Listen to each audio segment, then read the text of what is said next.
सभी नमस्कार। पहले तो आप ये वीडियो देखें। जय उत्तराखंड दोस्तों, आप मेरे पीछे एक डाकघर देख रहे हैं। ये डाकघर पठालों से बने हुए मकान पे है, जो कि हमारी असली पहचान है, और ये बिल्कुल गांव के बीचों बीच में है। आज जो डाकिया है वो भी हरियाणा से आ रहा है। अभी बीते दिनों मैंने एक वीडियो बनाई थी कि हरियाणा के लोगों को कैसे उत्तराखंड में रोजगार मिल जा रहा है। तो कुछ लोगों ने उस पर कटाक्ष करते हुए ये कहा था कि उनको उसकी काबिलियत पे मिलता है और ये सेंट्रल से जॉब आती है। लेकिन उन मूर्खों को ये नहीं पता कि जब हमारे कुछ लोगों ने उस पर आरटीआई लगाई और उन लोगों को हिंदी तक लिखनी नहीं आती, जिन्हें 100 में से 100 हिंदी के सब्जेक्ट में नंबर मिले हैं। आज भी मैं चैलेंज करता हूं कि किसी गांव के 10 या 12वीं पास युवा और वहां के 10 या 12वीं पास युवा को एक सामने बिठा दिया जाए तो हमारा नौजवान उससे कई ज्यादा टैलेंटेड मिलेगा। और आज इन गाँवों में, इन पहाड़ों में हरियाणा से डाकिया बुलाए जा रहे हैं।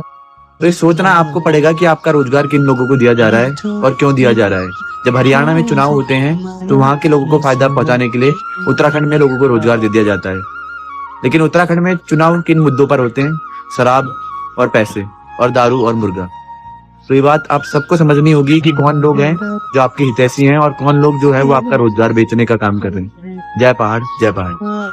साथियों, आपने वीडियो देखा होगा कि जिसमें आयुष रावत जी ने स्पष्ट कहा है कि जिस तरह से हम मांग कर रहे हैं लगातार कि हमारे पहाड़ के मूल निवासियों को रोजगार मिले, लेकिन वहीं पोस्ट ऑफिस की वैकेंसियां निकलती है और उसमें हरियाणा और बिहार के जो युवा है उनको प्राथमिकता दी जाती है।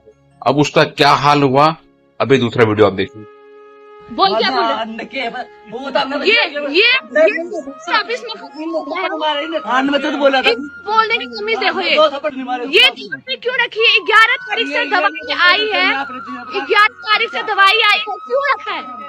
इनको देखो, ये बिहारी पता नहीं कहाँ से काम करने के लिए और अंदर ये बोल रहे हैं तू हमें 10 मैं तो हूँ, क्या बोल रहा हूँ?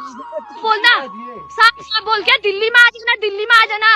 दिल्ली हमने कभी क्या क्या गांव में तमाशा कर रहे हो? इधर गांव में तमाशा करो, इधर आना, इधर आए वीडियो में बोलना। तू जब जो बोल रहे हैं क्या बोल रहे हो? यहाँ झगड़ा कर रहे हो, इधर आओ। तो ये कुत्ते साले देखो यहाँ से काम आगे गंदगी, काम तो ढंग से करते नहीं है। ये बूबू की दवाई थी, 11 तारीख से दवाई आई है और आज तक दवाई नहीं दी है।